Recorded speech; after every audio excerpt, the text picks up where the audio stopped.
Voilà. Bonjour. Vous allez bien? Ah, vous allez bien, je pense. Alléluia. Alors, on va commencer le culte. Amen. Donc, j'ai le privilège de vous accueillir ce matin. Pour ceux qui ne me connaissent pas, je m'appelle Paola.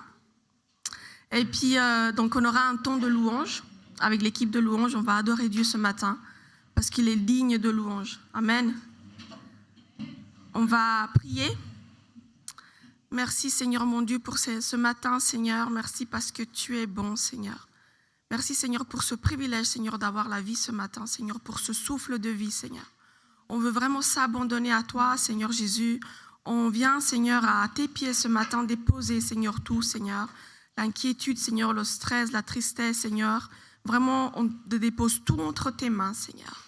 Merci, Seigneur Jésus, de nous accueillir ce matin entre tes mains, Seigneur. On te remet, Seigneur, ce culte, Seigneur. On vient, Seigneur, ici t'adorer, Seigneur, en esprit et en vérité. On veut te rendre un culte d'adoration ce matin. Parle à nos cœurs, Seigneur, à nos vies, Seigneur. Permets-nous, Seigneur, de sortir d'ici différents, Seigneur, comme on est rentré ce matin. Remplis de toi, Saint-Esprit. Dans le nom de Jésus Tout-Puissant. Amen. Amen. Bonjour, bienvenue à chacun. Ça va? Ça va? Ah, qu'il est bon d'être dans la présence de Dieu. Je vous invite à vous lever. Et on va commencer à louer le Seigneur. Vous voulez pas vous lever ce matin? Non? Ça va être plus facile et puis voilà, on est dans la présence de Dieu. Amen. Je vous oblige pas. Hein. Ce matin, on va déclarer « Je crois ». On va proclamer « Je crois qu'il est vivant, je crois que Jésus est vivant, je crois qu'il est mort et ressuscité, qu'il vit en nous, qu'il vit en moi, qu'il vit en toi. » Amen. Vous êtes réveillés ce matin? Amen. Bienvenue aux internautes qui sont avec nous. Soyez vraiment les bienvenus. Vous pouvez aussi vous lever. On va glorifier Jésus ce matin. Amen. Amen. On frappe des mains?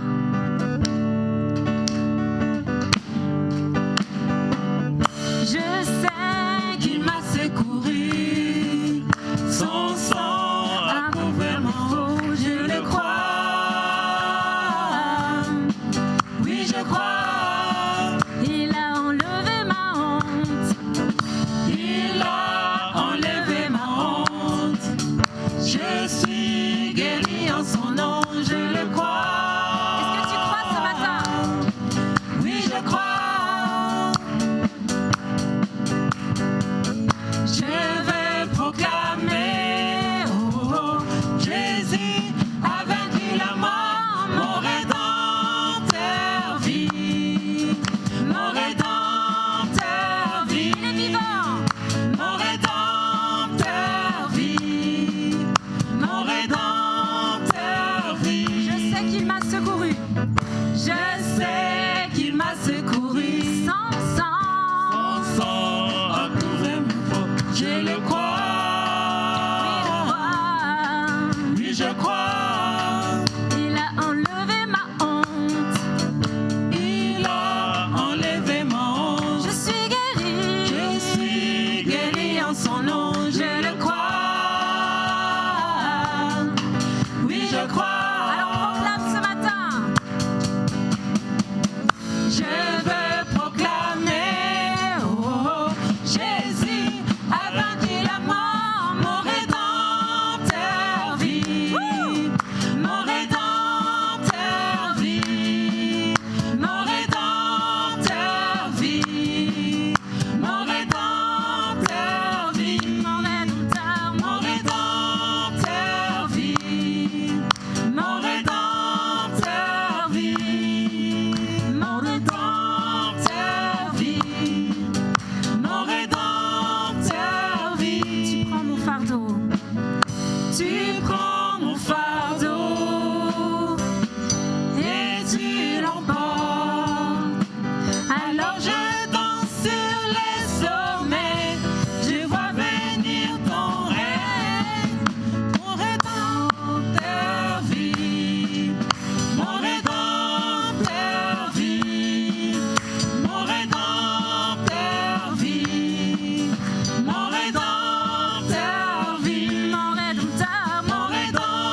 Je crois qu'il est mort et ressuscité.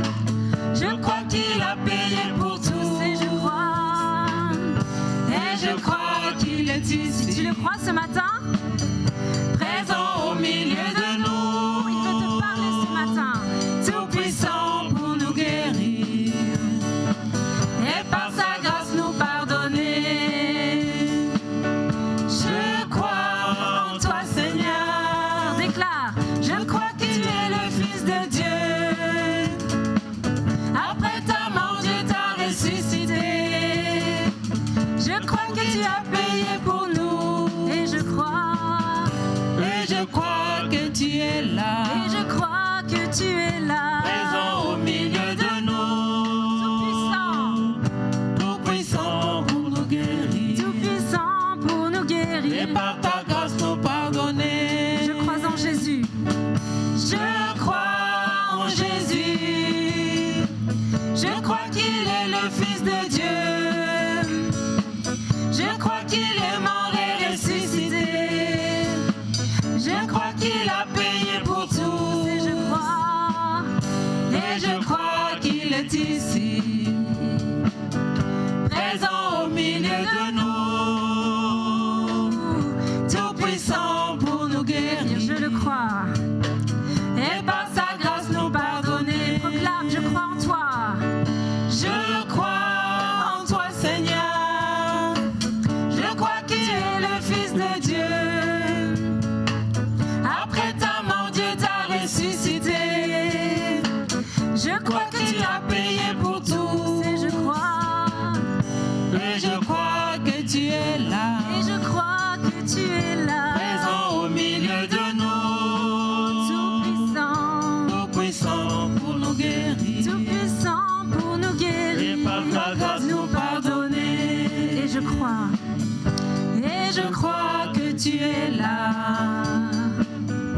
Présent au milieu de nous. Tout puissant pour nous guérir.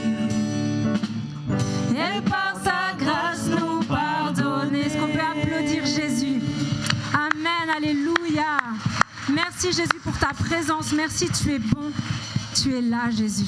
Alléluia. Alléluia, tu es là Jésus.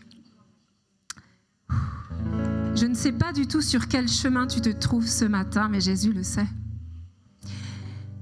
Peut-être un chemin de réjouissance, mais peut-être un chemin de souffrance. La solitude, la maladie, je ne sais pas. Et qu'il est si facile de se laisser happer par nos émotions. Est-ce que vous êtes d'accord avec ça? De se croire tout seul. La vérité, c'est que Jésus est là. Il est avec toi sur le chemin. Sur ton chemin, il est avec toi. Et Jésus, il est près du malheureux. Il est près de celui qui a le cœur brisé.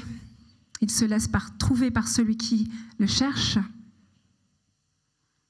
Vous savez, ça me rappelle les disciples d'Emmaüs. Vous imaginez toutes les émotions qu'ils avaient sur le chemin d'Emmaüs. Jésus venait de mourir. Ça faisait 3 jours et ils se sentaient seuls sur ce chemin. Ils avaient plein d'émotions. C'est même écrit qu'ils étaient tristes, mais il n'y avait pas que ça comme émotion. Ils se sentaient seuls et peut-être même qu'il y avait une certaine colère, je ne sais pas. Puis ils avaient entendu ces femmes qu'il avait apparemment vues alors qu'il était mort. Et ce qui est dingue, c'est que Jésus était en train de marcher avec eux sur le chemin. Ils ne le savaient pas. Jésus l'a dit. Qu'est-ce qu'il a dit? Il nous a écrit une lettre, Jésus. Cette lettre, elle est adressée à toi. Tu ne l'as peut-être pas lue, tu l'as peut-être un tout petit peu lue, mais si tu ne la lis pas, tu ne sais pas ce que Jésus veut te dire. Hein? Dans sa parole, il te dit « Je suis avec toi tous les jours de ta vie. » Amen. Je ne t'abandonnerai pas, je ne te délaisserai pas, je te connais par ton nom. Je te connaissais même avant que tu sois dans le ventre de ta maman. Amen. Et si Jésus est sur le chemin, c'est qu'il voit ce que tu traverses. Il le voit, il le comprend, il a été homme, il est venu, il a vécu la souffrance, il a vécu la solitude. Mais il voit, il comprend, mais il est surtout tout puissant pour intervenir. Amen. Est-ce que tu veux saisir cette vérité Tu sais, beaucoup de gens ont leur vérité aujourd'hui, hein. Mais la vérité, il n'y a pas de mystère, elle est là, hein. Il n'y a pas de mystère, hein. Amen. Alors ce matin, on veut lui faire confiance, on veut l'adorer, on veut fixer nos yeux sur lui. Est-ce qu'on peut lui dire, mais j'ai confiance en toi, Jésus. Je comprends rien, mais j'ai confiance en toi. Amen. J'ai confiance en toi, Jésus, même si je ne comprends pas. Alléluia. On va le proclamer avec ces chants qui viennent. Alléluia, Jésus.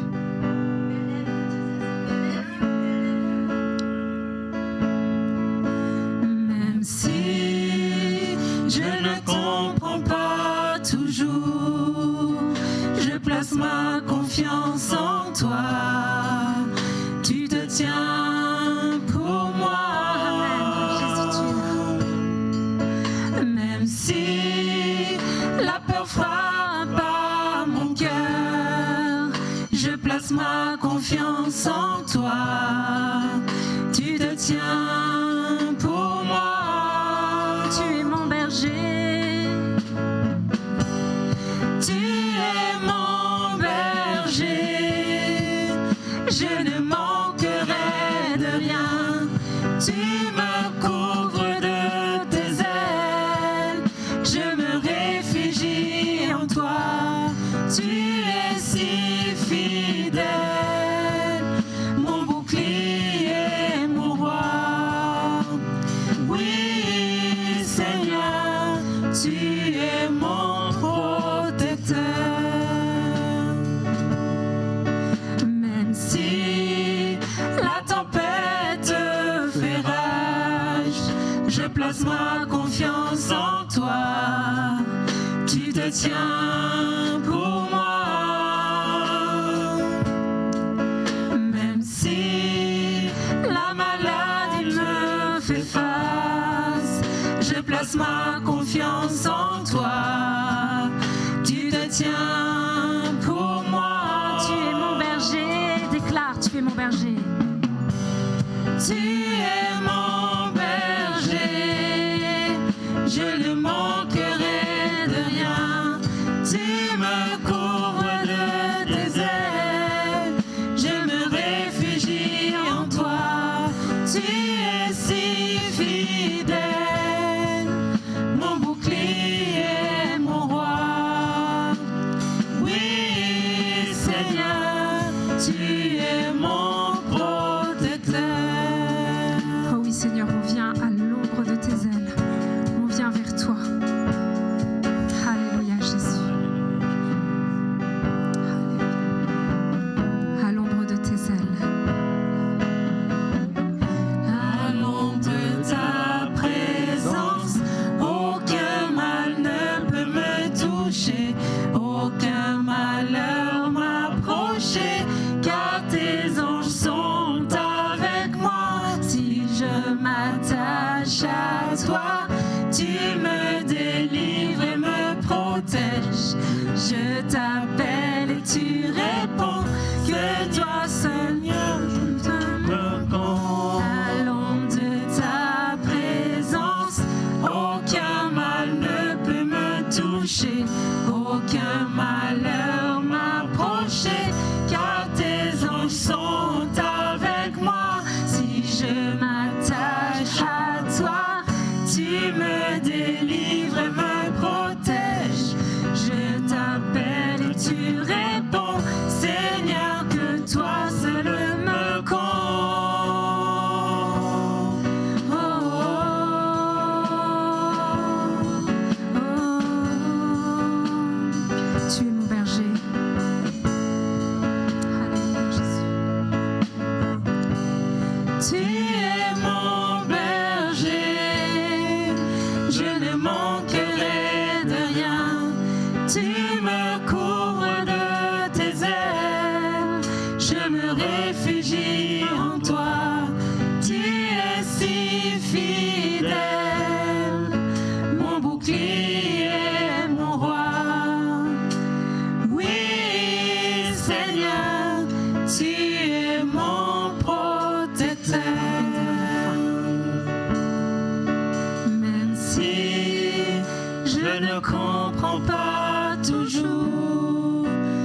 place ma confiance en toi. Tu te tiens pour moi.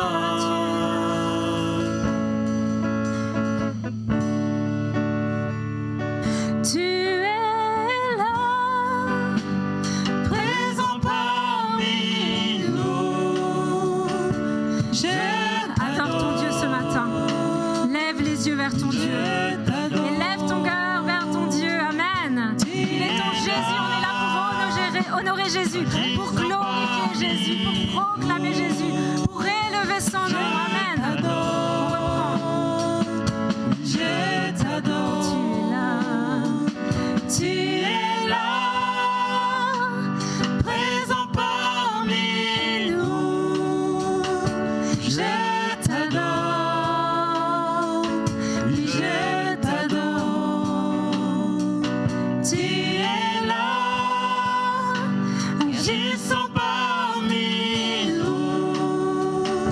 Je t'adore. Oui, je t'adore. Tu traces un chemin. On va déclarer. Tu traces un chemin au Père des miracles. Tu tiens tes promesses, lumière dans les ténèbres. Mon Dieu, c'est ce que tu es. Tu traces un chemin. Alléluia. Tu traces un chemin au Père des miracles. Tu tiens tes promesses, lumière dans les ténèbres. Mon Dieu, c'est ce que tu es. Tu es là. Tu es là, transformant nos cœurs. Je t'adore, je t'adore. Tu es là, Oh oui, guéris. guérissant Seigneur, nos cœurs. cœurs. Je t'adore, oui, je t'adore. Tu es là. Tu es là, transformant nos vies. Je t'adore, je t'adore. Tu es là, tu restaures les cœurs brisés. Je t'adore, je t'adore. Proclamons ensemble, Église de Dieu. Tu traces un chemin au Père des miracles. Tu tiens tes promesses, lumière dans les ténèbres. Mon Dieu, c'est ce que tu es. Tu traces un chemin. Tu traces un chemin au Père des miracles. Tu tiens tes promesses, lumière dans les ténèbres. Mon Dieu, c'est ce que tu es. C'est ce que tu es. C'est ce que tu es. C'est ce que tu es. C'est ce que tu es. C'est ce que tu es. C'est ce que tu es.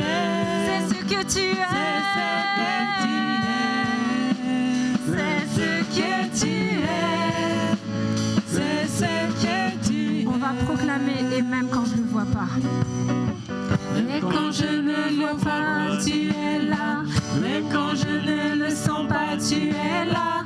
Tu agiras encore. Tu agiras encore. Et quand je ne le vois pas, tu es là. Et quand je ne le sens pas, tu es là. Tu agiras Encore une fois. Tu agiras Quand je ne le vois pas. Et quand je ne le vois pas, tu es là. Et quand je ne le sens pas, tu es là. Tu agiras encore. Tu traces un chemin. encore. Tu traces un chemin au Père des miracles. Tu tiens tes promesses, lumière dans les ténèbres. Mon Dieu, c'est ce que tu es. Tu traces un chemin.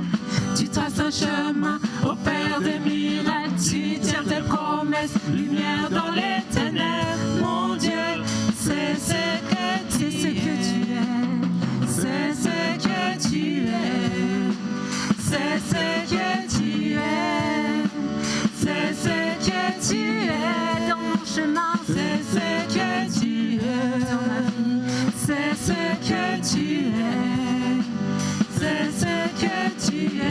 Alléluia, Jésus. C'est ce que tu es. C'est ce que tu es. Tu es là présent parmi. Tu es là Présent parmi nous. Je t'adore. Je t'adore. Tu es là. Agissant parmi nous. Je t'adore. Oui, je t'adore. Pendant que la guitare continue, est-ce qu'on peut élever nos voix vers celui qui a donné sa vie pour nous, vers celui qui est mort mais il est ressuscité, il est vivant, il est parmi nous. Élève ta voix. Je prie pas pour toi, élève ta voix. C'est ta louange qui veut, c'est ta prière qui veut, c'est ton cœur qui veut, que tu le recherches, que tu le pries. Oh Seigneur, nous te bénissons et te louons parce que tu traces un chemin jusqu'à nos cœurs, Jésus. Alléluia. Il y a un chemin nouveau sur lequel tu veux nous conduire, Jésus. Oh, merci Jésus pour ta présence. Oh, merci parce que tu es bon, parce que tu es grand. Nous te bénissons. Merci Nous pour te la vie que tu nous bénissons, donnes, Jésus. Seigneur. Nous te bénissons, Merci Jésus. pour ton Oh, pardon. Merci. nous, la Riponne, on est là devant toi, Seigneur, et on veut t'adorer. Gloire, On se présente devant toi avec un cœur humble, Seigneur. Parce qu'on n'est pas digne, mais toi seul est digne, Seigneur. Toi seul est digne, Jésus. Alléluia, Jésus. Merci. Merci. Alléluia, Jésus. Alléluia, Jésus. Alléluia, Jésus. Combien tu es digne de nos louanges. Ore sharabara saraka. Ore sarabara sharakarasa. Alléluia, Jésus. Élève ta voix vers ton Dieu. Un chant de louange. Alléluia. Alléluia. Alléluia, Jésus. Oh Seigneur. Oh, tu es si bon, Jésus. Oh, tu es si bon, Jésus. Parce que dans les émotions, tu viens nous rejoindre et tu viens nous relever, Jésus. Oh, Seigneur Jésus. Merci pour tes bontés qui se renouvellent chaque matin. Ta bonté est immense, Seigneur Jésus. Ta bonté est immense, Seigneur Jésus. Alléluia. Ton amour est éternel. Tu nous aimes d'un amour éternel, Jésus. Mais quelle joie pour nos cœurs. Mais quelle joie pour nos âmes. Alléluia, Jésus. Alléluia, Jésus. Merci, Seigneur Jésus. Tu es infiniment grand. Tu es infiniment grand. Alléluia, Jésus. Alléluia, Jésus. Oh Seigneur, combien tu es grand. Alléluia. Merci, Jésus. Alléluia, Jésus. Quand je sens de l'univers. Quand je sens de l'univers. Les astres que tu as créés, les océans, les mers, tout me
Faites du bruit pour le roi des rois. Merci Jésus. On fait du bruit pour toi. Et c'est un joli bruit. C'est un bruit qui vient du cœur. Oh, toi seul est digne. L'immensité. L'immensité de ta grandeur me montre que je ne suis rien. Mais quand tu façonnais la terre, j'étais déjà près de ton cœur. Tu m'aimais avant que je sois. Et pour moi et pour toi, Et pour moi tu as tout donné. l'amour, la joie, pour la joie, Pardon. et c'est pourquoi Je veux t'adorer. Toi seul est digne de recevoir louange et gloire pour l'éternité. Toi seul est digne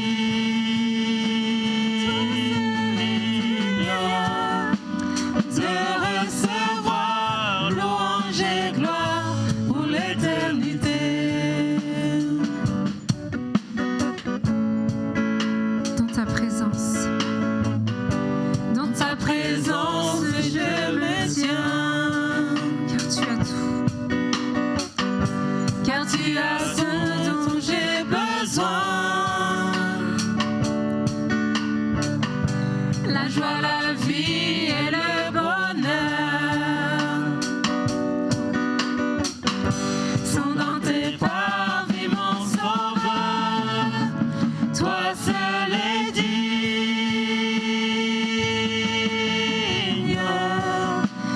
de recevoir louange et gloire pour l'éternité. Toi seul est digne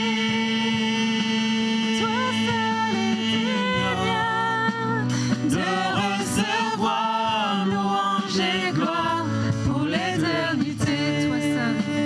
Toi seul est digne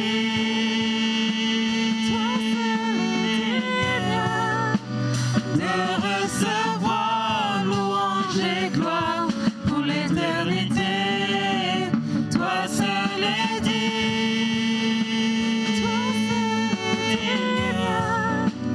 de recevoir louange et gloire pour l'éternité. De recevoir louange et gloire pour l'éternité. De recevoir louange et gloire pour l'éternité. Jésus, nous te bénissons. Oh Seigneur, merci pour ce moment de louange qui est pour toi, mais il nous fait du bien aussi, Jésus. Qu'est-ce que ça fait du bien à nos cœurs de te louer, de t'adorer, Merci, Père. de chanter ta grandeur, Amen. de chanter ta bonté, de chanter ta majesté, ta puissance, parce que oui, toi seul es digne de notre louange. Et Seigneur, ma prière pour terminer ce moment, c'est vraiment que tu puisses nous emmener vraiment sur ce chemin pour être des sources d'eau vive. On a été challengés dimanche passé. On veut vraiment être une église qui t'écoute et qui obéit. Viens faire couler en nous des fleuves d'eau vive pour que nous soyons nous-mêmes des sources d'eau vive dans Lausanne, Seigneur, dans nos maisons, premièrement, dans notre couple, avec nos enfants, avec nos collègues, avec nos voisins, Seigneur, que nous soyons ces sources d'eau vive, Seigneur Jésus. Amen. Alléluia, Jésus. Merci Seigneur Jésus.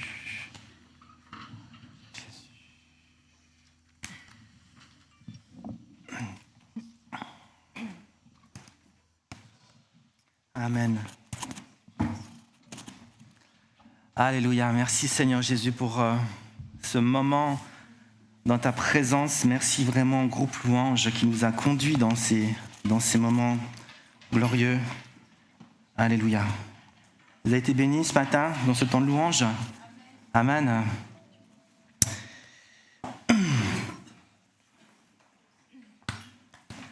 Alors, sans plus tarder, j'aimerais plutôt vous partager la parole. Dans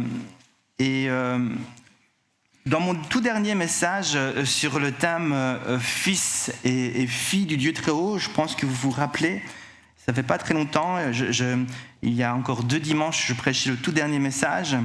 Et si vous vous rappelez, dans mon dernier point de mon dernier message, j'ai abordé la question de l'autorité des enfants de Dieu. Et j'aimerais reprendre un peu ce thème. Parce que c'est vrai que j'ai été un peu frustré, il y avait tellement de choses qu'on aurait pu partager, et je crois que c'est un thème extrêmement important.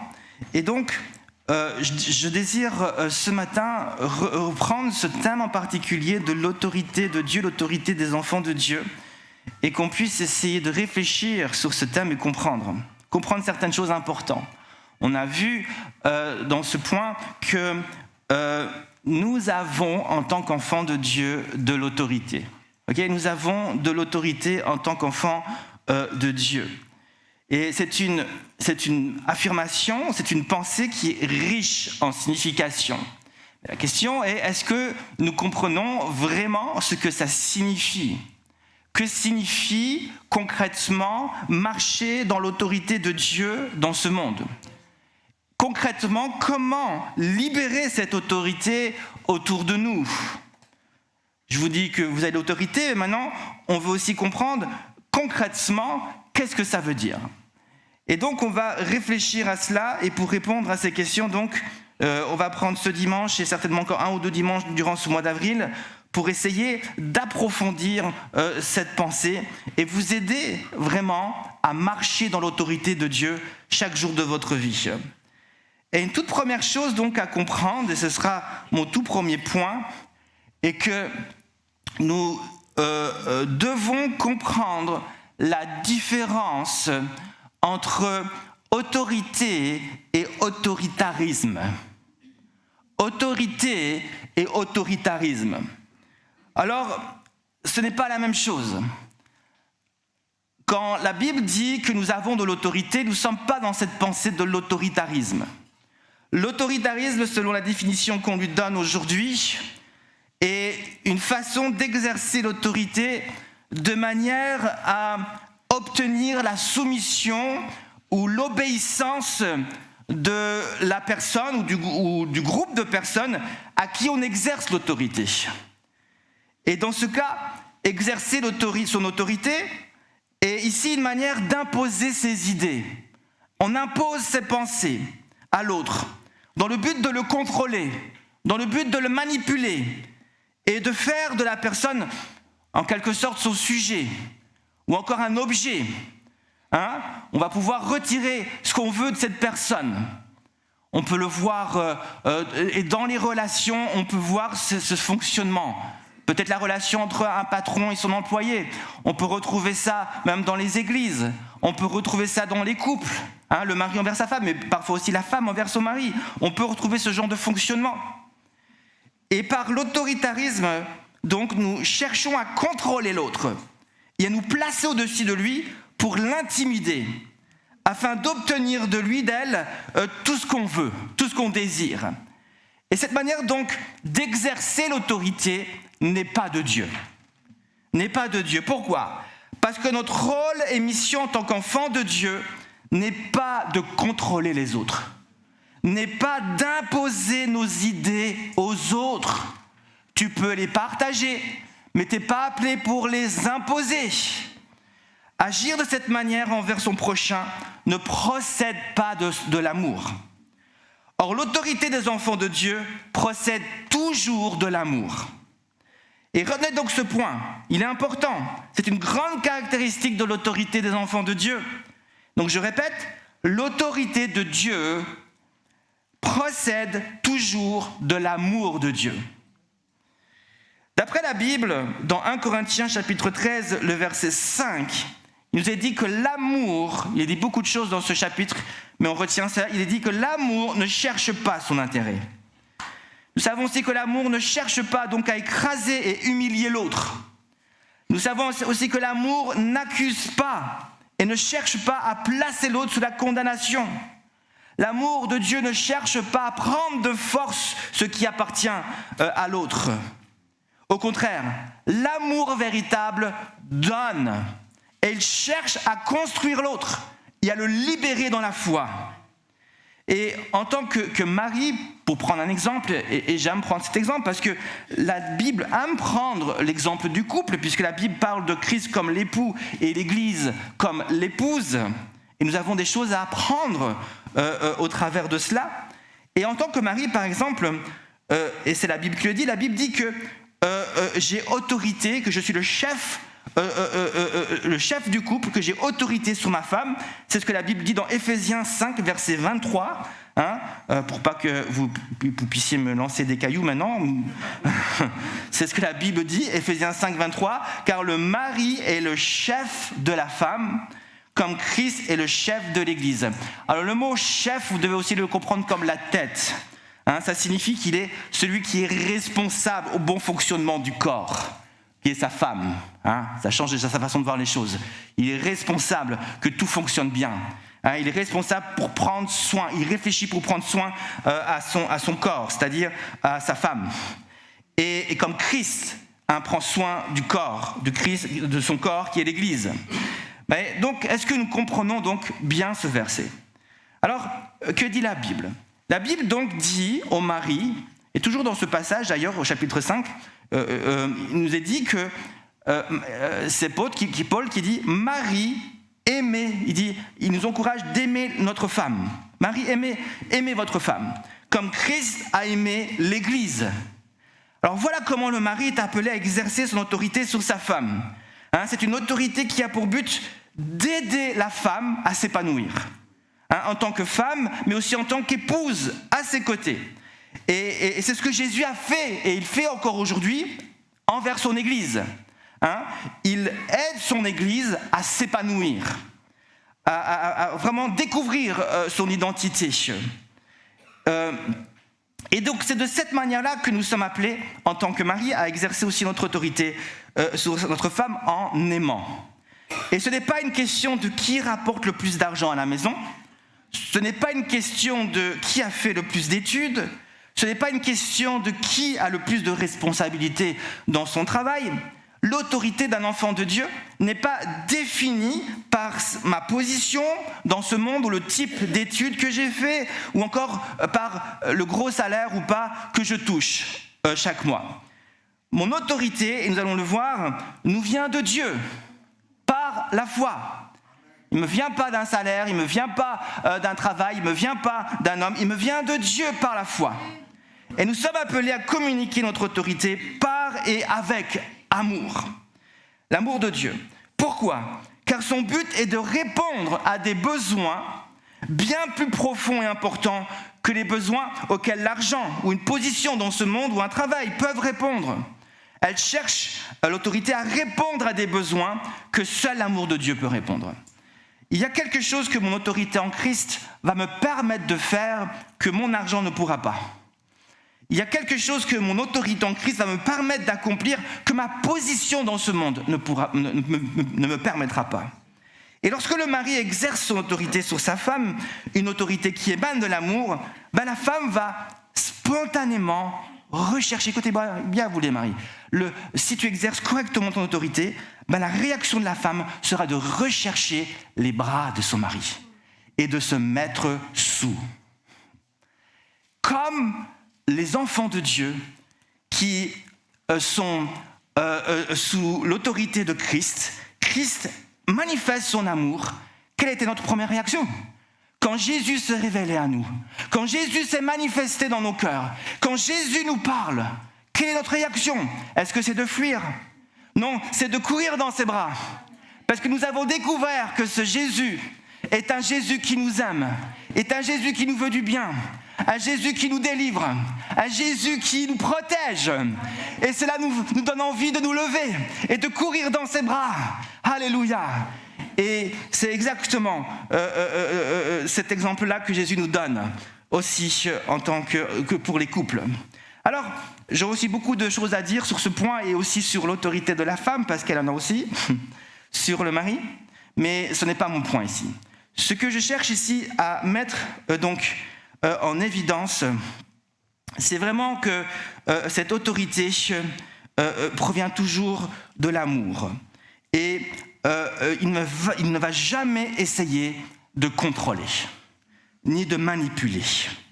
1 Corinthiens 13, le verset 2 dit « Si je n'ai pas l'amour, je ne suis rien. » Et le verset 3 dit ensuite « Si je n'ai pas l'amour, cela ne me sert de rien. » Et le verset 13 conclut ce chapitre en disant « Maintenant ces 3 choses demeurent, la foi, l'espérance, l'amour. Mais la plus grande, c'est l'amour. » Nous sommes ici dans ce chapitre 13 de 1 Corinthiens dans un contexte bien précis, dans un contexte d'enseignement sur les dons spirituels et plus précisément sur les manifestations de l'esprit, puisque c'est comme ça que l'apôtre va introduire ce thème dans 1 Corinthiens 12, le verset 1, il dira en ce qui concerne les manifestations de l'esprit. Certaines traductions disent dons, mais le véritable mot c'est manifestation. Ici, il introduit les manifestations de l'esprit et il va parler des dons spirituels.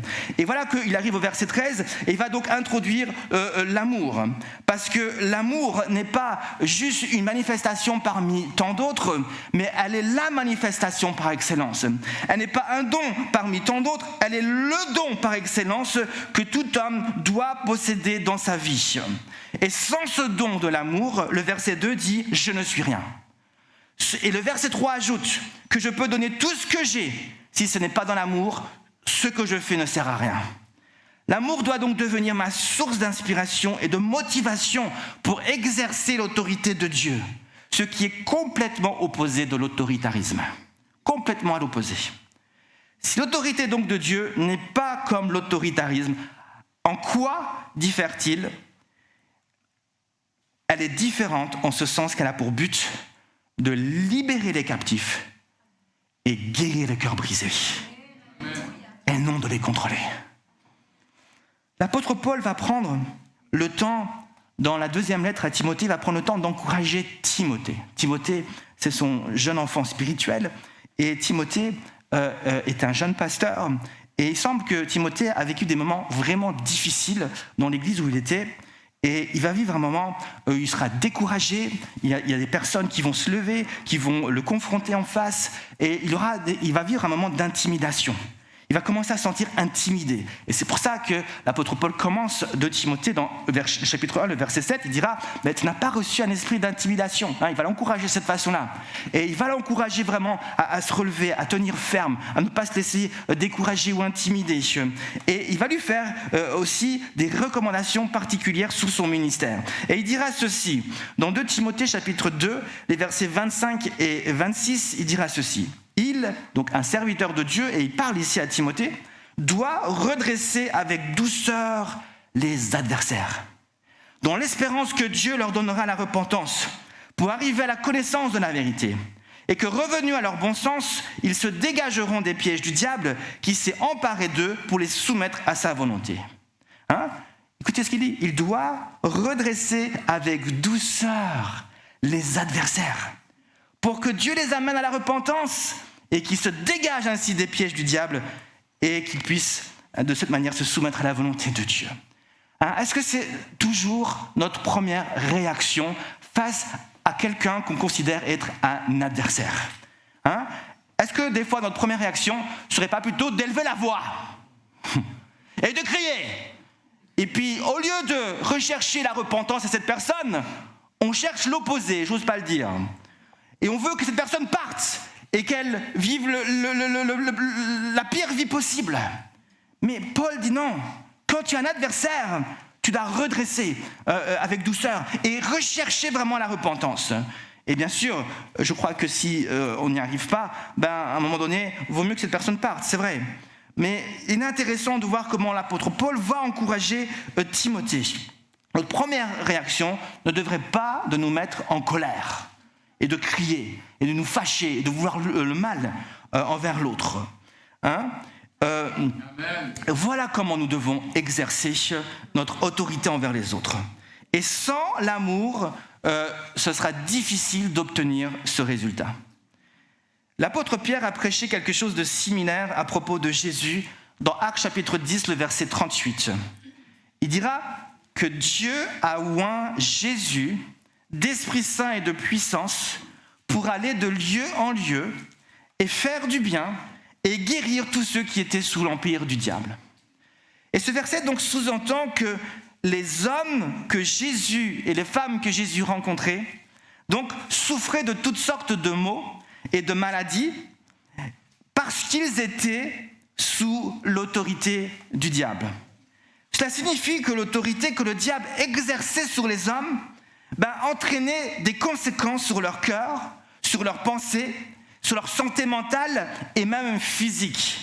Mais Jésus a été envoyé par Dieu le Père, non pas pour emprisonner les hommes et en faire ses esclaves, mais plutôt pour les arracher de la puissance du diable, des ténèbres, et leur offrir ensuite la bénédiction et la guérison de Dieu. Guérison physique, mais aussi guérison du cœur. Alors voilà comment Jésus a exercé son autorité, avec amour. Et il détruit donc les œuvres du diable dans la vie des hommes.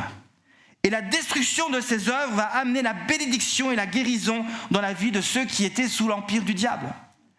Si nous voulons donc détruire quelque chose, s'il vous plaît, ce sont les œuvres du diable. Voilà ce que vous devez détruire. Les œuvres du diable. Si nous voulons voir quelque chose de glorieux se passer, détruisons les œuvres du diable. C'est ce que l'apôtre Jean nous enseigne dans 1 Jean 3, le verset 8. Le Fils de Dieu a paru afin de détruire les œuvres du diable. Alors, ce que nous devons comprendre ici est que l'autorité des enfants de Dieu est dirigée donc contre les puissances des ténèbres dans le but de rendre libres les hommes et de rendre ainsi gloire à Dieu. L'autorité des enfants de Dieu n'a donc rien à voir avec l'autoritarisme comme on le comprend aujourd'hui. L'autoritarisme cherche à contrôler les hommes, l'autorité de Dieu cherche à les libérer en détruisant les œuvres du diable. Donc la Bible enseigne que les enfants de Dieu ont de l'autorité.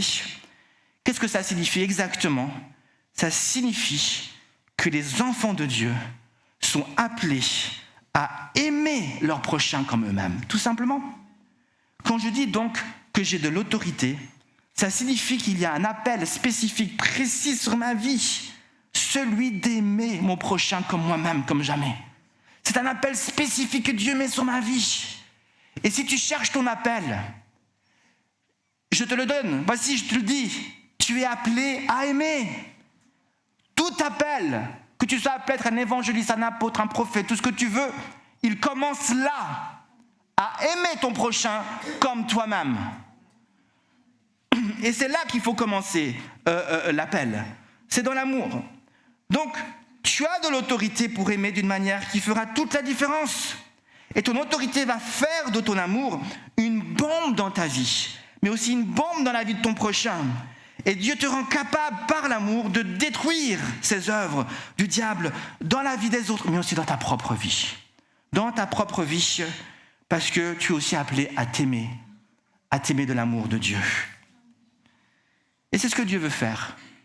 C'est ce que Dieu veut faire. Je crois que certaines personnes ne parviennent pas à s'aimer, ne parviennent pas à se voir et à aimer ce qu'ils voient. Et Dieu voudrait vraiment t'aider aussi à t'apporter aussi peut-être une libération à ce niveau-là. Alors, réfléchissons un instant maintenant sur le sens du mot autorité selon la Bible. Ce sera mon deuxième et dernier point. Le mot autorité, nous l'avons vu, c'est le mot exousia en grec et il est un pouvoir ou encore un droit que Dieu m'accorde. En me donnant de l'autorité, Dieu ne fait pas de moi donc une personne autoritaire comme on vient de le voir, comme on pourrait le comprendre aujourd'hui. Il fait plutôt de moi une personne qui a tout simplement reçu des droits et des pouvoirs, un droit et un pouvoir. Mais ces droits et ces pouvoirs ne me sont pas donnés pour, donc, comme je l'ai dit, assujettir les hommes à ma volonté, mais plutôt pour soumettre et placer le diable et toute sa puissance des ténèbres sous mes pieds. Sous mes pieds, avec Jésus dans les lieux célestes. Un enfant de Dieu doit absolument comprendre que ce monde dans lequel nous vivons est sous l'influence d'un royaume. Et je ne parle pas des États-Unis, ou de la Russie, ou de tout autre pays ou gouvernement de ce monde, je parle du royaume des ténèbres. L'idée, ce n'est pas, bien sûr, de voir le diable partout, mais de comprendre que l'influence du royaume des ténèbres est bien réelle et qu'elle s'est répandue sur toute la terre, rendant les hommes aveugles et esclaves de leurs péchés. Alors, qu'est-ce que l'autorité donc de Dieu ? Il est un droit ou un pouvoir que Dieu nous donne pour détruire les œuvres du diable et libérer les captifs et guérir les cœurs brisés. Et j'aimerais vraiment insister sur le fait que nous sommes d'accomplir cela, car cela nous vient de Dieu. Nous sommes capables de faire cela. Quand l'apôtre Paul n'était pas encore converti à Jésus, ce n'était pas encore l'apôtre Paul, c'était Saul de Tarse. Il a entrepris un voyage en Syrie, à Damas, dans le but de persécuter les chrétiens qui vivaient là-bas. Et son but était de faire du mal à l'Église. Mais Paul n'avait pas de lui-même cette autorité pour arrêter les chrétiens en Syrie et les jeter en prison. Il voulait les ramener liés à Jérusalem. De quel droit pouvait Paul faire cela ? De lui-même, il n'avait aucun droit, il n'avait aucune autorité. Paul savait qu'il allait donc avoir besoin d'une autorisation pour le faire, d'un pouvoir, d'un droit qui lui viendrait d'une autorité supérieure à lui et qui serait reconnue en Syrie pour pouvoir accomplir cette tâche ignoble qui était de faire du mal à l'Église. C'est ce que la Bible nous dit. Paul va se rendre chez le souverain sacrificateur, il va se rendre auprès de la plus haute autorité du moment parmi les prêtres juifs pour recevoir l'autorité d'accomplir ses projets. Acte 9, versets 1 et 2, je lis. Cependant, Saul, qui respirait la menace et le meurtre contre les disciples du Seigneur, se rendit chez le souverain sacrificateur et lui demanda des lettres pour les synagogues de Damas, afin que s'il y trouvait quelques-uns, hommes ou femmes, qui suivent cette voie, donc la voie c'est Jésus, il les amène liés à Jérusalem. Voilà ici ce qu'est l'autorité d'une manière générale. C'est recevoir un droit ou un pouvoir que je n'avais pas auparavant pour accomplir une tâche ou une mission. Et dans notre cas ici, il s'agit d'accomplir la volonté de Dieu, bien sûr, et pas détruire l'Église. Mais cette pensée que je veux mettre en avant est celle-ci. Notre autorité nous vient d'une autorité supérieure. On ne peut rien accomplir de nous-mêmes. Notre autorité, si on est capable d'accomplir tout ce que je suis en train de vous dire là, c'est parce qu'il y a une autorité supérieure qui m'accorde cela. Une autorité qui est au-dessus de toute chose et qui a tout accompli pour moi et qui a tous les droits. Et cette personne qui est au-dessus de toute chose, qui a tous les droits, vient maintenant me donner le droit de marcher avec lui et d'accomplir les choses en son nom. De qui un enfant de Dieu reçoit-il son autorité ? Nous la recevons de Jésus, qui est notre autorité supérieure. Alléluia. La Bible dit, après avoir été ressuscité, Jésus est monté dans la gloire du Père et il s'est assis à sa droite au-dessus de toutes choses. Il est monté pour s'asseoir au-dessus de tout. C'est ce que Éphésiens chapitre 2, le verset 20, je pense que ça vaut la peine de le lire ensemble dans Éphésiens chapitre 2, le verset 20 à 23. Je lis rapidement avec vous.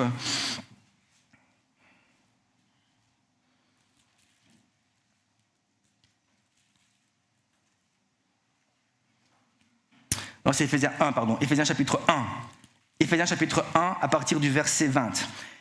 Il l'a déployé en Christ. Il, je ne lis pas tout, reste, ce serait trop long, mais il ici, c'est Dieu, le Père, qui a déployé quoi ? Déployé la puissance. Dieu a déployé sa puissance en Christ en le ressuscitant des morts et en le faisant asseoir à sa droite dans les lieux célestes.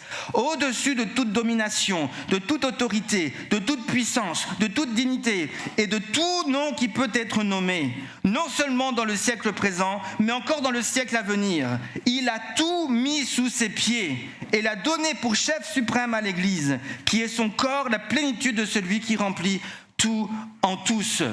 Amen. Et c'est pour cela que l'ascension de Jésus dans la gloire était très importante et que les disciples de Jésus ne pouvaient pas partir tant que Jésus n'était pas monté dans la gloire. Il fallait que Jésus monte au-dessus de toutes choses afin de pouvoir ensuite leur redonner l'autorité de marcher en son nom. Et c'est ce que Jésus a fait. Jésus monte au-dessus de toutes choses pour permettre à l'Église d'aller et de libérer les captifs et de guérir les cœurs brisés. Et Jésus est encore dans la gloire du Père. Et aujourd'hui encore, il nous donne cette autorité de libérer les captifs et de guérir les cœurs brisés. Il n'y a pas de plus haute autorité sur la terre et dans les cieux que le nom de Jésus. Jésus est la plus haute autorité. Et un jour, tout genou fléchira devant lui. Toute langue confessera qu'il est Seigneur. Que les gens l'ont refusé sur la terre, même les impies, tous ceux qui auront refusé Jésus, quand Jésus va se révéler, leurs genoux vont commencer à trembler et ils vont tomber à genoux. Leurs langues, ils vont tout faire pour dire non, je ne veux pas confesser, mais leur langue va sortir de leur bouche et ils vont commencer à confesser le nom de Jésus. Mais pour nous, ce sera facile parce que nous l'aimons et nous le faisons volontiers. Nous plions le genou devant lui et nous confessons qu'il est Seigneur. Alléluia. Jésus est vivant. Il est grand. Alléluia. C'était pas prévu que je dise ça.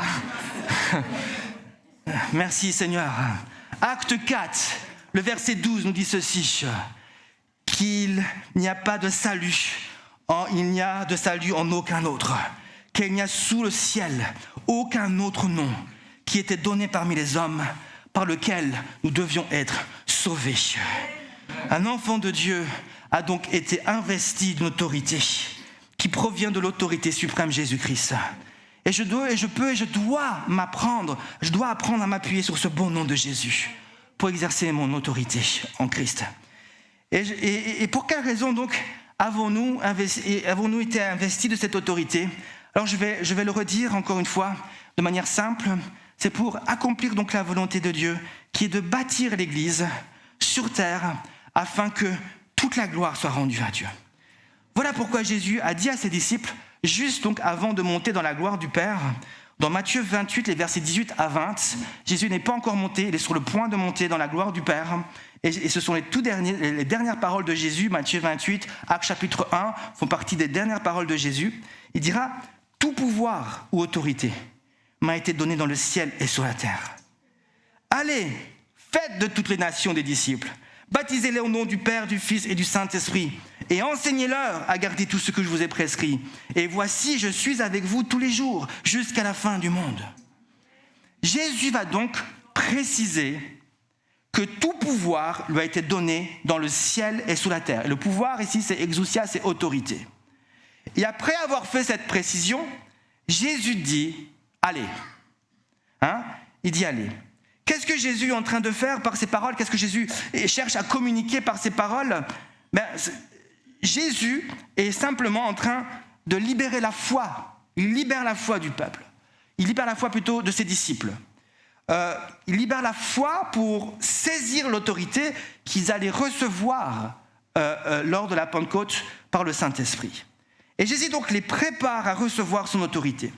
Le pouvoir, c'est-à-dire vraiment ce droit d'aller et de marcher au nom de Jésus et de faire des disciples, de baptiser, mais aussi d'enseigner. Nous avons reçu ce droit de prêcher l'Évangile, d'enseigner. L'Église a reçu ce droit de le faire. Nous ne devons pas être timides pour le faire. Nous avons reçu ce droit de le faire. Et c'est notre mission à nous. Il nous donne l'autorité pour le faire. Et nous devons nous attendre à voir Dieu agir. Écoute ce que Jésus dit. Tout pouvoir m'a été donné sous le ciel et sous la terre. Allez, c'est-à-dire va maintenant, va. Derrière ce petit mot va, il y a une puissante révélation qui nous enseigne que nous avons reçu ce pouvoir. Tu as reçu ce droit aujourd'hui d'être libre. Tu as reçu ce droit d'amener la liberté autour de toi, mais toi-même, tu as reçu ce droit d'être libre. D'être libre. Cette autorité ne nous est donc pas donnée pour servir nos propres intérêts. Elle ne nous est pas donnée pour que je devienne plus riche. Vous pouvez appeler l'argent à venir jusqu'à vous. L'argent ne viendra pas. Un pasteur souvent qui aimait bien dire « Laissez venir à moi les petits 100 francs ».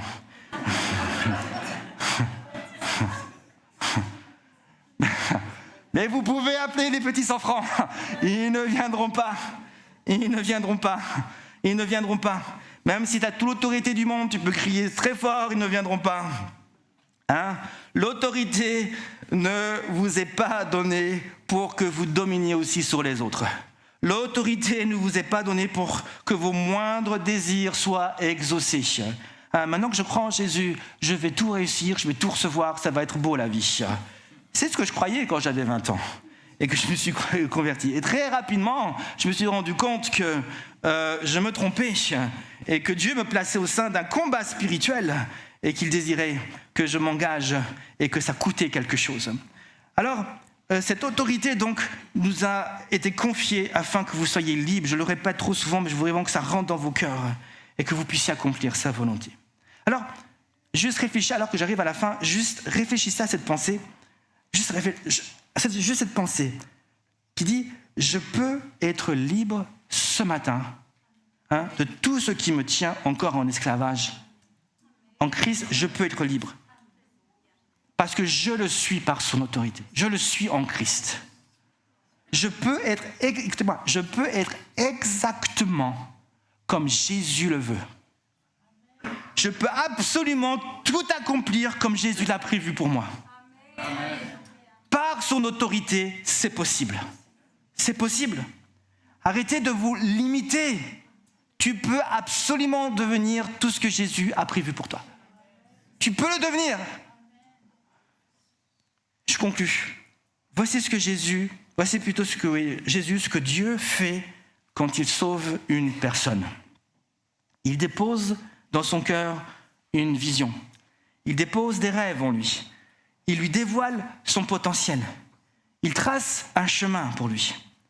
Et l'autorité que Dieu nous donne nous est donnée pour cela, pour que nous accomplissions cette vision que Dieu nous a donnée, pour que nous puissions entrer dans les rêves de Dieu pour nos vies, pour que nous puissions libérer ce potentiel, pour que nous marchions sur le chemin de Dieu avec l'assurance que rien ni personne ne pourra nous empêcher d'atteindre les buts que Dieu a fixés pour nous depuis toute éternité.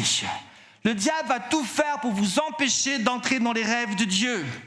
Quand Dieu m'a appelé à le servir en tant que pasteur, en tant que serviteur de Dieu, j'avais pas encore le mot pasteur dans mon cœur, je savais juste que je voulais le servir et lui donner toute ma vie. Et à ce moment-là, je vous ai déjà dit, il y a des gens qui ont commencé à se lever et me dire, toi tu n'es pas appelé Michel, rassieds-toi. Même quelqu'un est venu m'a prophétisé, ainsi parle l'Éternel.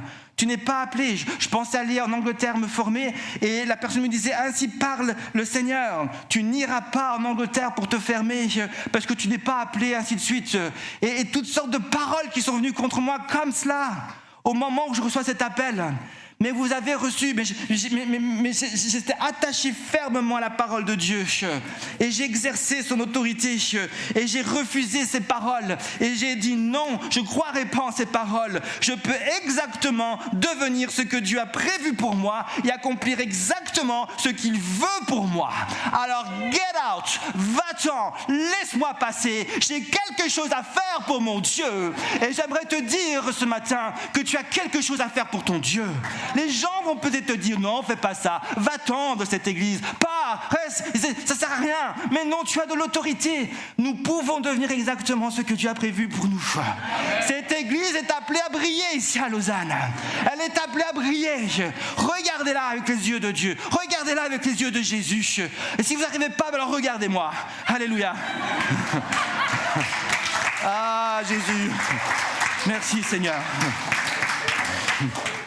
Alléluia. Quand on a dit donc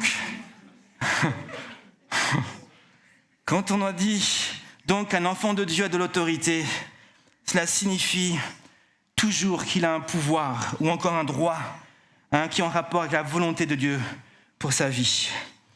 Et la volonté de Dieu pour ta vie est que tu sois libre, comme je l'ai dit. C'est que tu expérimentes la guérison de Dieu. C'est que tu ne sois plus jamais soumis au diable. C'est que tu sois libre de toute intimidation du diable. c'est que tu sois toujours joyeux, comme dirait l'apôtre Paul. C'est que tu sois fort et puissant. C'est que tu prennes ton envol. C'est que tu sois en haut et le diable en bas sous tes pieds. C'est que tu mettes en lumière les mensonges du diable et que tu les jettes, ces mensonges, au pied de la croix de Jésus. La volonté de Dieu n'est pas que tu sois encore sous l'influence du royaume des ténèbres. C'est pour la liberté que Christ nous a libérés, dirait l'apôtre Paul dans Galates, chapitre 5, verset 1. Et ce matin, ce que tu peux faire, c'est simplement croire. Simplement croire ce que la Bible dit et le proclamer. Croire que Jésus est au-dessus de toutes choses et qui t'a donné le droit d'être avec lui au-dessus de toutes choses, selon Éphésiens chapitre 2. Ce matin, il n'y a d'aucune chose que tu peux faire, et on va pouvoir le faire aussi lors de cette Sainte Seine. C'est croire que tu as le pouvoir de marcher sur toute la puissance du diable. Ce pouvoir ne vient pas de toi, mais cela vient de Jésus qui est mort à la croix pour toi. Il est ressuscité, il est monté dans la gloire. C'est à cause de Jésus que le faible devient fort, que les pauvres deviennent riches, que les timides reçoivent l'assurance et que les rejetés de ce monde deviennent les sages de ce monde. Est-ce à cause de toi? Non. Est-ce à cause de moi? Non. Est-ce à cause de Jésus? Oui. C'est à cause de Jésus. Alléluia. Juste croire. C'est ce que Jésus a dit à Jairus. Crois seulement. Marc chapitre 5 verset 36. Cela semble si simple pour certains qu'ils rejettent cet enseignement et ils se disent exercer l'autorité de Dieu doit être plus compliqué que cela. On n'aime pas les choses qui sont trop simples. Pourtant Jésus dit, ça commence là. Crois. Crois seulement. Crois à ce que je dis. Crois à ce que j'ai fait à la croix. Amen. Alors ce matin, je ne serai pas plus long. Est-ce qu'il y a des malades ce matin au milieu de nous? Est-ce qu'il y a des personnes qui souffrent d'un mal en particulier? Est-ce qu'il y a des timides ce matin? Est-ce qu'il y a des personnes qui manquent d'assurance? Ce matin, est-ce qu'on peut tous ensemble se lever, pour ceux qui le peuvent? Est-ce qu'on peut se lever tous ensemble? Alléluia, Jésus. Alléluia. Fermons juste quelques instants les yeux ensemble. Alléluia, Jésus. La Bible dit que Jésus a été oint de l'Esprit de Dieu et il est venu dans ce monde pour libérer les captifs et tous ceux qui étaient sous l'empire du diable, l'influence du royaume des ténèbres. Ce matin, le diable peut-être te tient encore lié dans certains domaines de ta vie. Il exerce encore une influence. Il exerce encore une influence. Et je ne parle pas ici de possession. Je ne crois pas qu'un enfant de Dieu peut être possédé d'un démon s'il est possédé du Saint-Esprit. Mais je crois par contre qu'il peut y encore avoir des influences qui sont là. Des mensonges auxquels on croit et qui nous empêchent d'avancer. Alléluia, Jésus. Et Seigneur Jésus, on veut lever les yeux vers toi. On veut lever les yeux vers toi. Et on veut s'attendre, Seigneur Jésus, à toi. Juste croire. Est-ce qu'on peut juste croire ce matin? Juste quelques secondes. Dire, Seigneur, je crois que tout est possible. Que tout est possible parce que rien n'est impossible à toi. Tout est possible à celui qui croit, parce qu'il n'y a rien qui est impossible à Dieu. Oh Jésus, tu es mort à la croix. Et à la croix, Seigneur Jésus, tu m'as rendu complètement libre. Tu as brisé la puissance du péché. Et tu as libéré la vie sur moi. Merci Jésus, je saisis cette liberté. Et je crois aujourd'hui que je peux venir exactement ce que tu veux que je devienne. Et que je peux accomplir exactement ce que tu as prévu pour moi, Seigneur Jésus. Et je ne vais pas croire ces mensonges du diable. Je ne vais pas croire, Seigneur Jésus, tout ce que les hommes pourront me dire pour me décourager. Je vais garder ta parole au fond de mon cœur. Je vais la croire et je vais la confesser du plus profond de mon âme. Au nom de Jésus. Alléluia, Jésus. Jésus a fait cela pour chacun d'entre nous. Est-ce que ceux qui sont de service pour la Sainte Seine peuvent déjà se lever et me rejoindre? Alléluia, Jésus. Merci, Père éternel. Jésus. Alléluia, Jésus. Cette table, cette Sainte Seine, c'est l'occasion rêvée ce matin pour confesser notre espérance en Christ et libérer notre foi dans les promesses de Jésus. Alléluia Jésus. Merci Père éternel. Seigneur Jésus. Alléluia. Merci Saint-Esprit. Jésus. Père éternel. Nous voulons te remercier Père éternel pour ta présence. Nous voulons te remercier Seigneur Jésus pour ton esprit qui est à l'œuvre. Jésus, juste avant d'aller à la croix, il a vécu ce repas avec ses disciples. Et puis, il a fait de ce repas un moment symbolique, un moment prophétique extrêmement fort où il a prêché. Il a prêché ce qu'il attendait, il a prêché sa mort à la croix, mais il a prêché aussi, il a prêché que tous ceux qui croiraient en lui, par sa mort, seraient sauvés. Que son sang allait purifier, que son corps allait être brisé sur la croix pour le salut du monde. Et ce matin, on veut prendre cette Sainte Seine, on veut prendre ce vin, ou plutôt ce jus du vin de la vigne, vraiment avec cette foi dans notre cœur. Alléluia Jésus. En levant les yeux à la croix. Seigneur Jésus. Alléluia. Alors, on va d'abord le faire entre nous, mais vous, déjà, préparez votre cœur. Préparez votre cœur. Alléluia, Seigneur Jésus. Merci, Père. Merci, Seigneur Jésus. Alléluia. Seigneur Jésus, merci pour ce vin. Que tu puisses, Père éternel, te manifester encore ce matin. Alors que nous allons prendre ensemble, Seigneur Jésus, ce vin, ou plutôt le fruit de la vigne, que tu puisses vraiment te manifester avec force et puissance. Alléluia Jésus. Alléluia Jésus.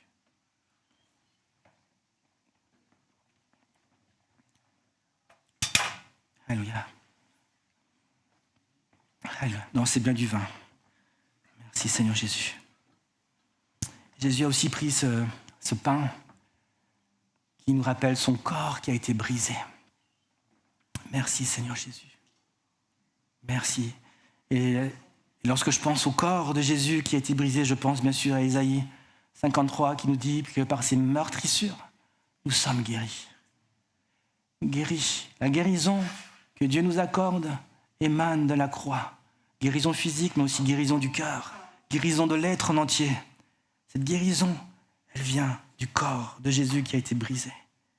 Merci Seigneur Jésus pour ton corps qui a été brisé pour nous. Alléluia Jésus. Jésus. Jésus. Le groupe louange peut nous rejoindre.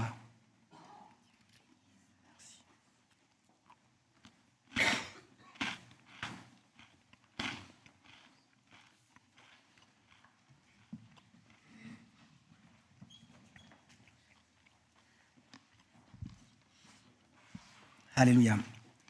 Alors, voici comment ça va se passer, on va le faire un peu différemment.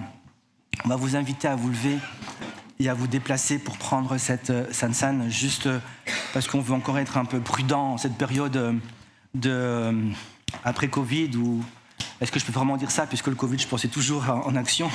Donc on veut rester prudent. Et on vous demande juste donc de vous déplacer. On va commencer donc par cette rangée ici. Vous vous levez depuis l'arrière et vous venez, vous prenez le pain. Ceux qui sont dans cette rangée-là, vous pouvez vous lever et passer par derrière et prendre le vin. Je pense qu'il y a aussi du jus qui est là derrière. Hein. C'est ça. Et vous pouvez, et puis vous faites le tour simplement comme cela. Et puis ceux qui ont pris le pain, vous faites le tour. Et vous allez donc prendre le vin ou le jus. Puis vous rasseyez. Vous voyez ? Vous avez compris ? Voilà. Vous suivez Sergio. Il est juste là. Sergio, c'est celui là-bas. C'est le beau jeune homme qui est là-bas. Alléluia. Alors, est-ce qu'on peut peut-être se lever et puis on commence donc par cette rangée-là qui vient là et puis la rangée qui est là, vous pouvez aller vers le fond. Non ? Elle bouge pas ? Ok. Alors, vous bougez pas. Et pareil. Juste par ici. Donc vous bougez, vous venez. Voilà, vous pouvez venir, cette rangée-là. Ici.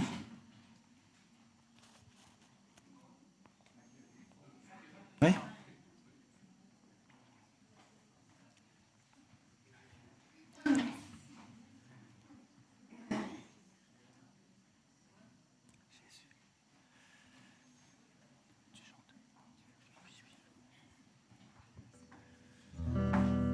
On va chanter un chant, on va chanter en entendant. Merci Seigneur Jésus. Majesté, me voici.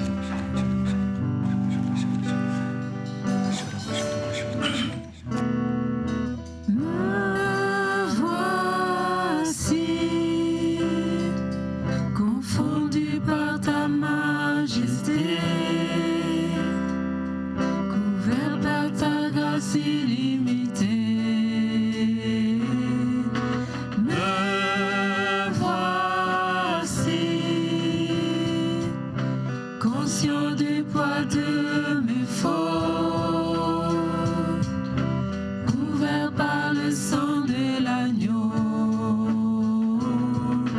car je sais l'amour le plus grand m'est donné. Tu as offert ta vie, le plus grand sacrifice.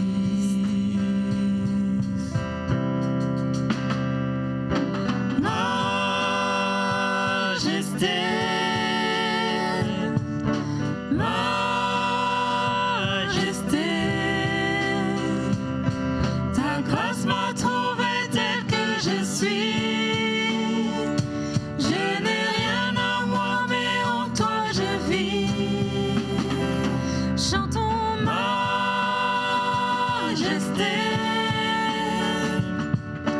majesté.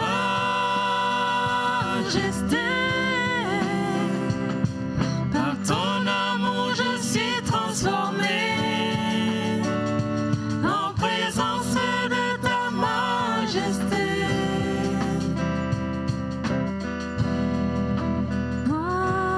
Voici, confondu par ton amour, pardonné, je pardonne en retour.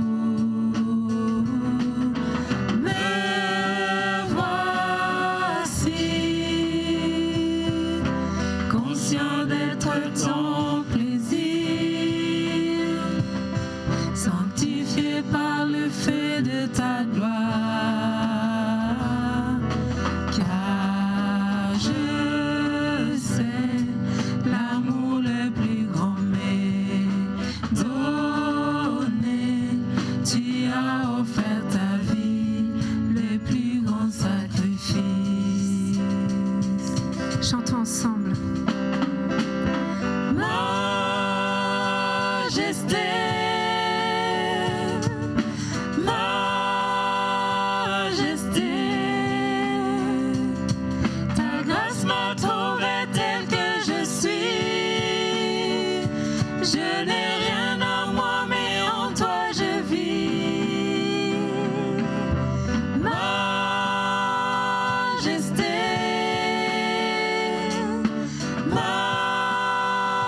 majesté, par ton amour je suis transformée en présence de ta majesté, majesté, majesté,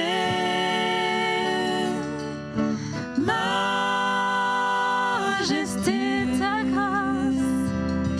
ta grâce m'a trouvé tel que je suis. Je n'ai rien à moi, mais en toi je vis. Chante majesté, majesté,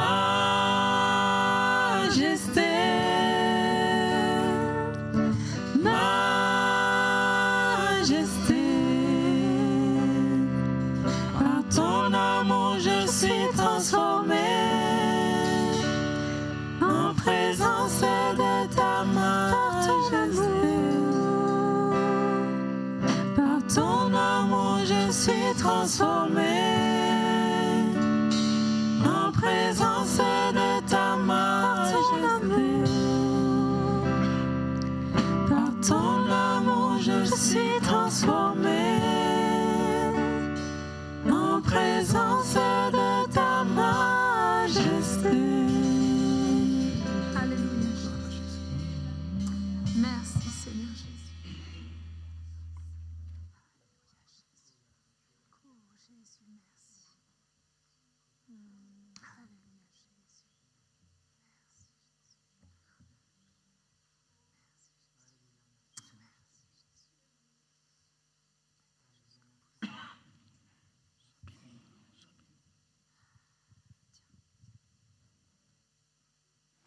Merci, Père. Alléluia, Jésus.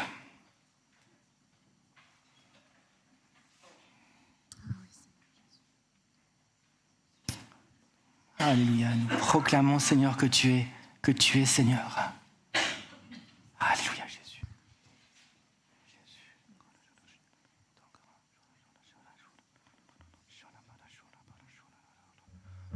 Jésus.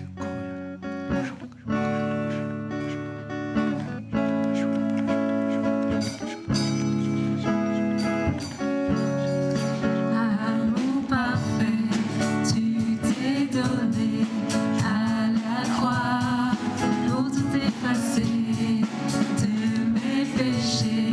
Tu t'es chargé sur le bois. C'est par ta grâce seule que je suis pardonné.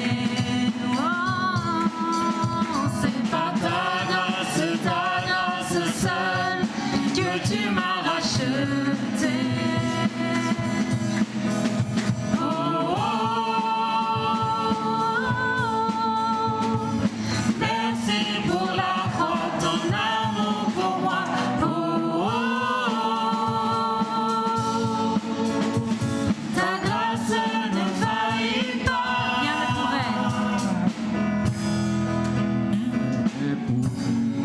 Rien ne pourrait me justifier. Ton pardon est immérité. Tous mes efforts ne suffiraient à me sauver. C'est par ta grâce seule que je suis pardonné. C'est par ta grâce seule que tu m'as racheté. Oh, oh, oh. Merci pour la croix, ton amour pour moi. Oh, oh, oh. Ta grâce ne faillit pas. Oh, oh, oh. Merci pour la croix, ton amour pour moi. Oh, oh, oh. Ta grâce ne faillit pas. Ta grâce justifie. Ta grâce justifie, ta grâce m'affranchit, ta grâce purifie, ta grâce m'offre la vie, ta grâce m'a sauvé, ta grâce a pardonné, ta grâce m'a comblé, ta grâce m'a libéré, ta grâce justifie, ta grâce m'affranchit, ta grâce purifie, ta grâce m'offre la vie, ta grâce m'a sauvé, ta grâce a pardonné, ta grâce m'a comblé, ta grâce m'a libéré. C'est par ta grâce seule que je suis pardonné. C'est par ta grâce seule que tu m'as racheté. On va encore le proclamer, c'est par ta grâce. C'est par ta grâce seule que je suis pardonné. C'est par ta grâce seule que tu m'as racheté. Oh, merci pour la croix. Oh, oh, oh. Merci pour la croix, ton amour pour moi. Oh, oh, oh. Ta grâce ne faillit pas. Oh, oh, oh. Merci pour la croix, ton amour pour moi. Oh, oh, oh. Ta grâce ne faillit pas. Alléluia, Jésus. Alléluia. Est-ce qu'on peut acclamer le Seigneur tous ensemble? Alléluia. Merci Jésus. Gloire à Dieu. Merci Père. Alléluia. Nous voulons te remercier Jésus. Gloire à Dieu. Gloire à Dieu. Amen. Alléluia. Amen, amen, amen, amen. Gloire à Jésus. Voilà, pendant que... Vous pouvez vous rasseoir, pendant que la Sainte-Seine prend la louange prend la Sainte-Seine, on va juste faire quelques annonces alors qu'on arrive à la fin de ce culte.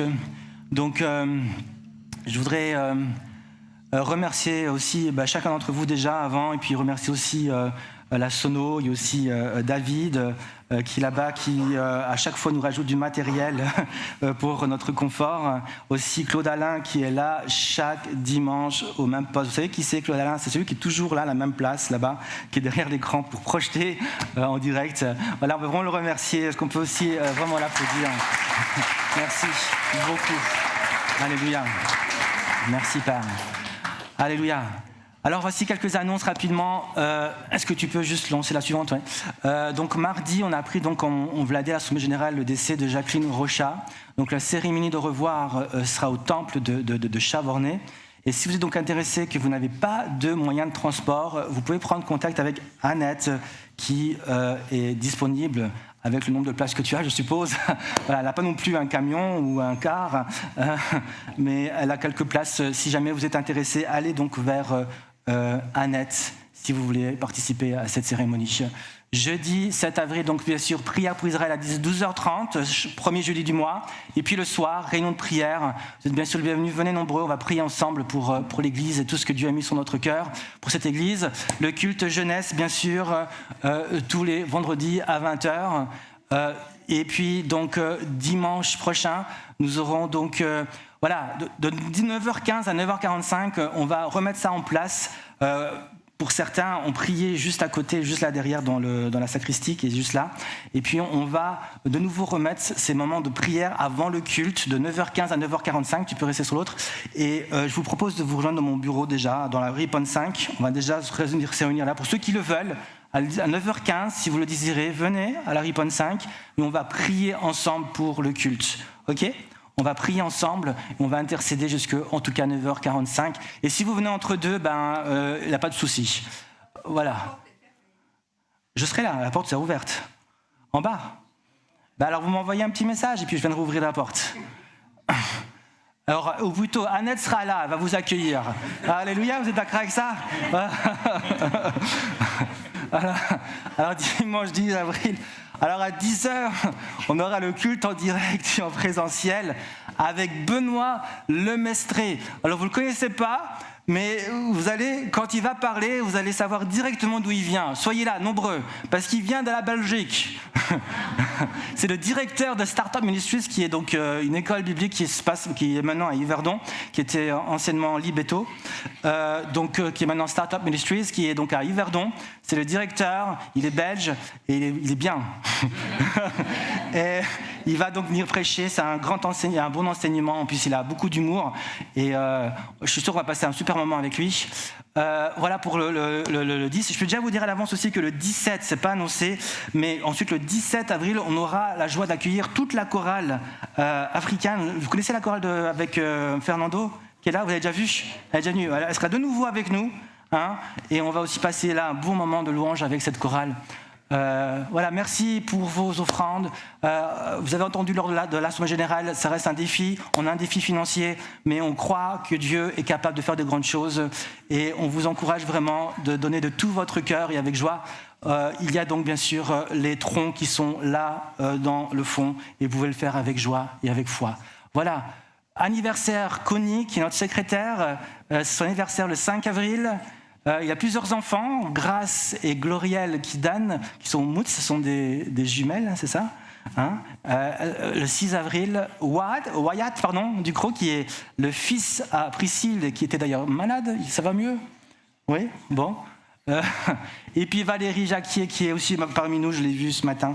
On veut, durant la semaine, voilà, leur souhaiter un joyeux anniversaire. Amen. Merci de vous avancer si vous désirez la prière alors qu'on arrive à la fin de ce culte. Puis je laisserai maintenant Paola venir et puis terminer ce culte. Alléluia. Voilà, on met les jeunes au travail.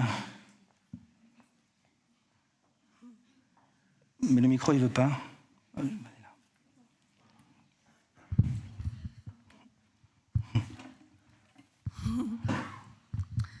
Merci Seigneur mon Dieu pour ce culte, Seigneur. Merci parce qu'on a été bénis, Seigneur Jésus. Merci Seigneur pour cette parole, Seigneur Jésus, merci Seigneur pour ce temps, Seigneur d'adoration, Papa. Oui Seigneur, on veut partir d'ici, Seigneur, rempli de toi, Seigneur, et qu'on puisse pas seulement être, Seigneur, des personnes qui viennent écouter, Seigneur, mais on veut aussi appliquer, Seigneur, ta parole, Seigneur, tous les jours, Seigneur, pas seulement le dimanche, mais aussi, Seigneur, au quotidien, Seigneur. Dans le nom puissant de Jésus-Christ, je te remets, Seigneur, notre retour à la maison, Seigneur, que tu puisses envoyer tes anges protecteurs et gardiens autour de nous, Père. Dans le nom puissant de Jésus-Christ, Amen. Amen. Amen. Amen. Que Dieu vous bénisse. Bon dimanche. Amen.